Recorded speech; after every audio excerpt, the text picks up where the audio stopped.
Hello everyone, welcome back once again. हम बिहार जीविका के area coordinator पद के लिए प्रैक्टिस सेट देख रहे थे। ठीक है, प्रैक्टिस सेट देख रहे थे और आज का हमारा ये 10वां प्रैक्टिस सेट है।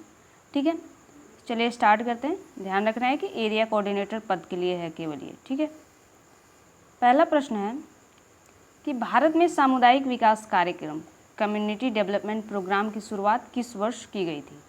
ठीक है, सामुदायिक विकास कार्यक्रम की शुरुआत किस वर्ष की थी, यानी CDP की शुरुआत किस वर्ष की गई थी। पहला ऑप्शन है वर्ष 1947, दूसरा ऑप्शन है वर्ष 1952, तीसरा है वर्ष 1960 और चौथा है वर्ष 1978।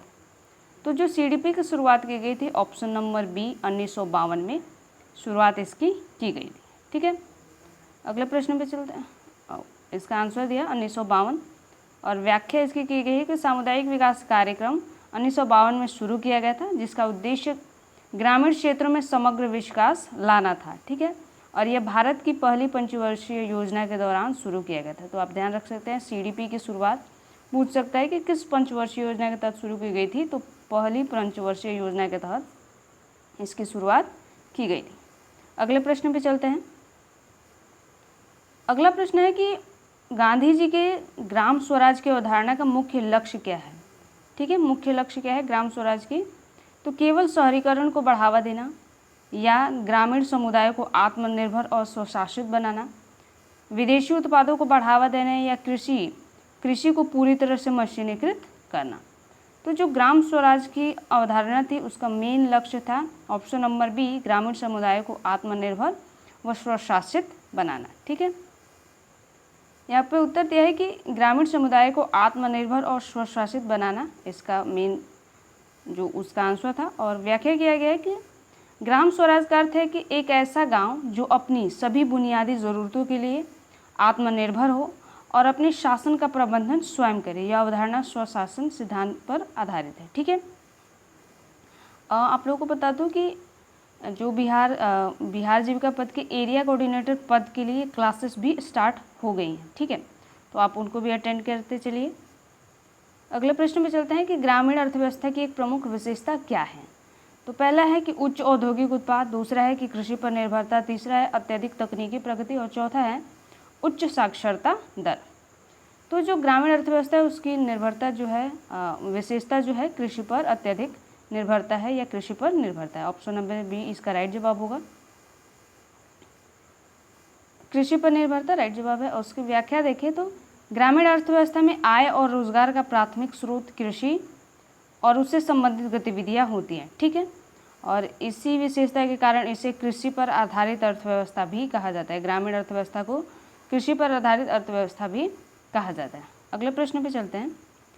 अगला प्रश्न कह रहा है कि किस कार्यक्रम को पैकेज कार्यक्रम के रूप में भी जाना जाता था, जिसने चुनिंदा जिलों में कृषि उत्पाद बढ़ाने पर ध्यान केंद्रित किया था। तो पहला है सामुदायिक विकास कार्यक्रम, दूसरा है एकीकृत ग्रामीण विकास कार्यक्रम, तीसरा है सघन कृषि जिला कार्यक्रम और चौथा है जवाहर रोजगार योजना। तो इसका जो राइट जवाब होगा वो ऑप्शन नंबर सी होगा, सघन या गहन दोनों पूछ सकता है। सघन या गहन कृषि जिला कार्यक्रम IADP। ठीक है, तो सघन जिला कार्यक्रम IADP को पैकेज कार्यक्रम के रूप में भी जाना जाता था और इसने कृषि में जो उच्च उपज वाले बीज और उर्वरक जैसे इनपुट का एक पैकेज प्रदान किया था। ठीक है, इस कार्यक्रम का जो चुनिंदा क्षेत्र है वह कृषि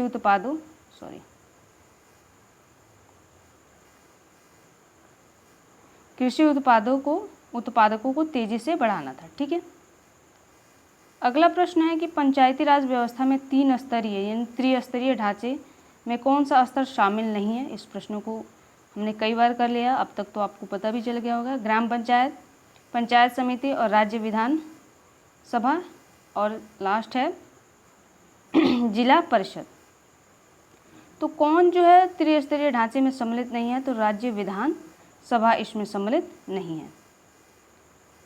राज्य विधानसभा राज्य सरकार का हिस्सा है, न कि पंचायती राज व्यवस्था का। ठीक है, और यह एक केंद्रीय या राज्य स्तरीय निकाय है। ठीक है, अगले प्रश्न पे चलते हैं कि कह रहे हैं कि किसने ग्राम स्वराज और ग्रामीण आत्मनिर्भरता को बढ़ावा देने के लिए रचनात्मक कार्यक्रम शुरू किया था। तो आप लोगों को इसका आंसर पता चल गया होगा, इसका जवाब देते चलिएगा।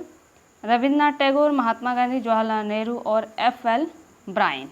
तो इसका राइट जवाब होगा option number B, Mahatma Gandhi. ठीक है, यहाँ पे व्याख्या है कि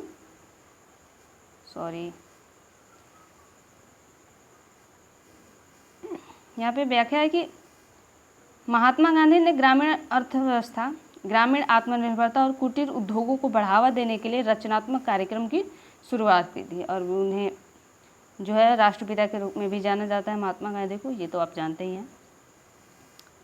एक ग्रामीण अर्थव्यवस्था के संदर्भ में प्रच्छन्न बेरोजगारी का क्या अर्थ है? ठीक है, प्रच्छन्न बेरोजगारी का क्या मतलब है कि कम वेतन पर काम करना, या जब लोग अपनी क्षमता से कम काम करते हैं, या जब किसी को काम करने के लिए आवश्यकता से अधिक लोग लगे हों और अतिरिक्त श्रमिकों को हटाने से उत्पादन पर कोई फर्क ना पड़ता हो, या जब लोग अपनी योग्यता के अनुसार नौकरी नहीं पाते।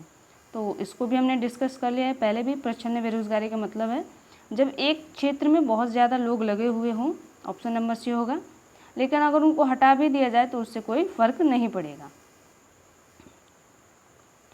जब किसी काम में करने, ये तो ऑप्शन, ठीक है, ये तो ऑप्शन सी है। यहाँ पे व्याख्या देख लेते हो। प्रच्छन्न बेरोजगारी एक ऐसी स्थिति है जहाँ श्रमिक लगे हुए तो हैं, दिखते हैं, लेकिन उनकी सीमांत उत्पादकता शून्य होती है। ठीक है, और कृषि जो है आमतौर पर खेती क्षेत्र में देखी जाती है, आमतौर पर कृषि क्षेत्र में देखी जाती है प्रच्छन्न बेरोजगारी, क्योंकि एक काम में आवश्यकता से अधिक लोग लगे हुए हैं जिसकी आवश्यकता नहीं है वो भी। अगला प्रश्न है कि पंचायती राज संस्थाओं को वित्तीय सहायता कौन प्रदान करता है? अंतर्राष्ट्रीय मुद्रा कोष, भारतीय रिजर्व बैंक, केंद्र और राज्य सरकारें, या ग्रामीण बैंक।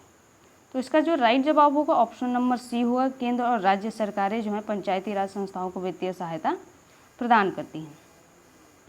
व्याख्या देखें तो केंद्र और राज्य दोनों सरकारें दोनों ही पंचायतों को अनुदान, कर राजस्व और वित्तीय सहायता प्रदान करती है। ठीक है, इन संस्थाओं के पास अपने फंड के अलावा सरकारी मदद भी आती है।